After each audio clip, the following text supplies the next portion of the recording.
In this video, we'll embark on a journey through America's past, exploring rarely seen historical footage. Horse-drawn carriages drive through the streets of Longacre Square, shortly before its transformation into Times Square in the early 20th century. Today home to one of the largest concentrations of the global entertainment industry and several international brand stores, this place was originally called Longacre Square until April 1904.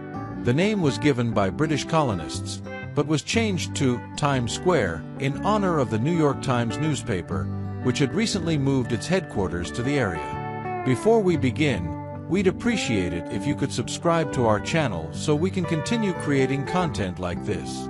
Without further ado, let's move on. In 1889, a train of wagons loaded with borax and a water tank, pulled by a team of 20 mules, prepares to cross the arid Death Valley in California before beginning its 165-mile journey to the Mojave Rail Yard. Pioneers rest peacefully in front of a train full of logs, crossing a fragile wooden bridge over the deep gorges of the Cascade Mountains in Oregon in 1906. Before school buses existed, school cars circulated. This vehicle, full of children, was on its way to a school near Lexington, Kentucky, around 1900. Amid the devastation, the inhabitants of San Francisco, with the few belongings they were able to save, watch helplessly as their homes and everything they had built collapse. The flames of the Great Fire following the terrible earthquake of 1906 continue to consume the city. This earthquake, one of the most destructive in American history, left much of San Francisco in ruins.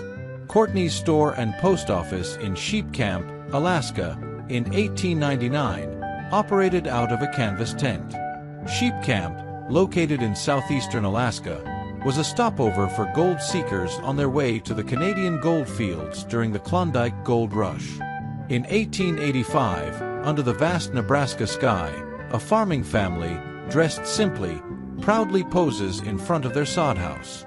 In the background, a windmill symbolizes the power of nature and human perseverance. Around 1900, a woman braves the cold and snow in New York City, collecting Christmas funds for the Salvation Army. One of the largest charities in the world, this organization is a Protestant Christian denomination founded in 1865 by William Booth, a Methodist minister, and his wife Catherine Mumford, in London. The bustling St. Charles Avenue in New Orleans was a cultural melting pot in 1890. Horse-drawn carriages glided between elegant commercial buildings and stately hotels, while life bustled in the streets, creating a vibrant picture of the city's rich history. In 1924, Ruth Malcolmson, barely 18 years old, followed the path from Miss Philadelphia to the top as Miss America in Atlantic City that same year. In 1887, Texas Rangers line up in front of a grocery store in Cotulla, Texas. The Texas Ranger Division is a law enforcement agency with state jurisdiction. The Rangers became an iconic part of the myth of the Old West, appearing frequently in popular books and magazine articles.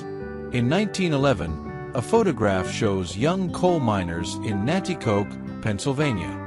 Almost all coal crushing facilities in the United States were heavily dependent on manual labor.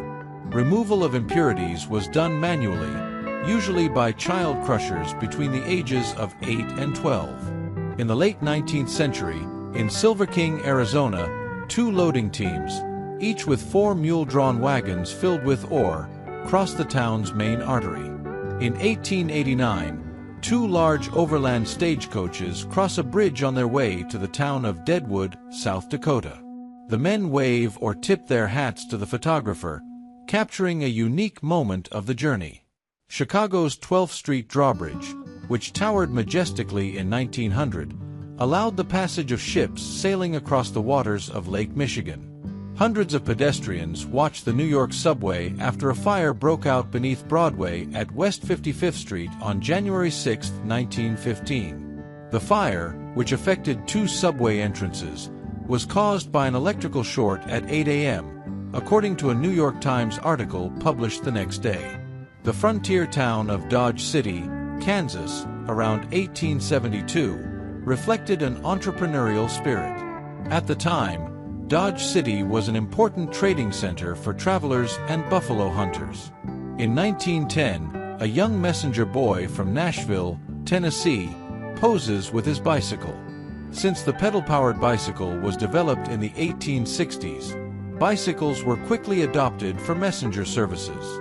A full class gathered in front of the small one-room schoolhouse in Round Top, Texas, in 1907. Young people from rural Texas experienced education in a simple and welcoming environment. Amid the hustle and bustle of everyday life, a young newspaper vendor hawked his wares in downtown St. Louis on a Saturday afternoon in 1900. On May 14, 1862, a group of African Americans, their faces reflecting both hope and fear, gathered in front of a house in Cumberland Landing, Virginia. During the Civil War, Union forces called them contraband, a term that had no negative connotations at the time, but today carries significant historical weight. A family poses in front of their Texas home in 1918. Back then, large format cameras needed several minutes or more to capture an image, which explained the serious expressions and lack of smiles in the photographs. In 1910, lumberjacks posed next to towering redwood trunks in Humboldt County, California. The enormous height and size of the trees are highlighted by comparison with the men, who seem tiny in comparison at a time when tree cutting was at its peak. Shrouded in a haze of smoke and steam, Delaware Avenue in 1908 hummed with daily activity. The sound of carriage bells and the roar of streetcars mingled, creating an urban symphony as street vendors hawked their wares to passers-by. In 1871, a sheep-eater family is seen in a tent camp in the Idaho Rockies. The sheep-eaters, known as sheep-eaters for their primary food source, wild sheep, called Yellowstone home. In the 1870s and 1880s, Vancouver Barracks was involved in military engagements against native peoples in the Northwest. In 1864, on Whitehall Street in Atlanta, an image reminiscent of slavery is captured. A black Union soldier, recruited by African American troops in 1863, rests in front of a slave auction house. The sign advertising Negro auction and sale is a painful reminder of the past. Around 1900, a taxidermy shop in Kansas displays bison heads in front of its store. As the United States expanded westward in the early 19th century, the trade in bison hides, meat, and leather flourished across the Great Plains. For generations, bison were crucial to Native American tribes, providing food, clothing, shelter, and spiritual significance. On January 24, 1908, during a snowstorm in New York, horse-drawn carriages were clearing piles of snow. The entire process was done by hand. In 1908, a family is traveling in their horse-drawn covered wagon through the state of Kansas.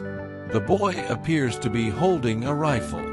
At that time, children learned to hunt and defend the family from an early age. Young female workers in a cotton mill in Kosciuszko, Mississippi, in 1913, faced long hours and harsh conditions at the height of the textile industry.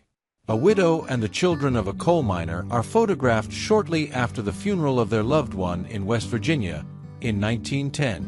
In 1889, three men, accompanied by a loyal dog, navigate the frozen waters of a stream in the Black Hills of South Dakota. Hope glistens in their eyes, fueled by legends from a recent past when, between 1876 and 1878, gold treasures worth $350,000 were mined from those same hills. The calloused hands of African Americans moved skillfully, separating cotton fibers for processing at the Smith Plantation Gin Factory on Port Royal Island, South Carolina, in 1862. In 1909, in Knoxville, Tennessee, the history of Coca-Cola is displayed on the streets. Two pioneering delivery men of the brand pose proudly next to one of the first Ford delivery trucks, marking the beginning of a new era. President Abraham Lincoln, wearing his signature top hat, is accompanied by General George B. McClellan, who watches him intently, and McClellan's staff on the battlefield of Antietam, Maryland, during the American Civil War in 1862.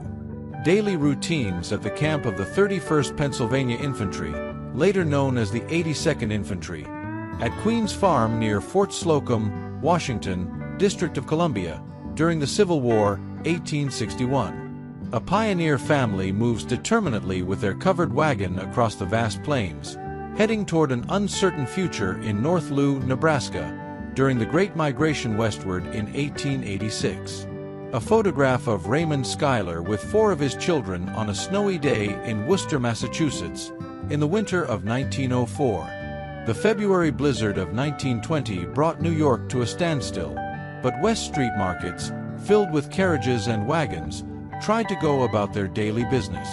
Under the Florida sun, elegantly dressed beachgoers enjoy a day of leisure in Palm Beach in 1905. In 1906, bustling Washington Street, north of Temple Place, was alive with the energy of downtown Boston. Carriages glided between streetcars, while pedestrians hurried along the sidewalks, surrounded by elegant shops. This photograph of the Hatfield clan, taken around 1897, shows the famous West Virginia family, known for its legendary feud with the McCoy clan of Kentucky. The conflict, which began after the end of the Civil War, became an icon of American folklore in the late 19th century. Around 1900, a miner rests with his family in a cabin in Colorado. In the background, power lines indicate the proximity of a large mine. Some mines in Colorado were already electrified before the beginning of the 20th century. In 1922, the banks of the Potomac River were the scene of a gathering of friends, all dressed in elegant bathing suits of the time. Circa 1902, a group of cowboys eat breakfast in front of a wagon on the Great Plains of Texas. Under the California sun in 1890, workers at the Stockdale Ranch stack freshly cut hay during a hard day's work in the fields. A horse-drawn fire truck speeds down 72nd Street at Broadway toward a fire in New York, circa 1910. During westward expansion in 1875, members of the Church of Jesus Christ of Latter-day Saints, a restorationist denomination founded in the 19th century in the United States, performed baptisms of Paiute Indians in Utah. An immigrant family on the docks of Ellis Island in New York looks out at the city skyline as they wait for the ferry that will take them there, in 1925. Throughout the 19th and early 20th centuries, Ellis Island was the main gateway for immigrants to the United States. If you enjoyed the video, we'd appreciate it if you subscribed and left a like. It helps us keep creating content like this. See you in the next video.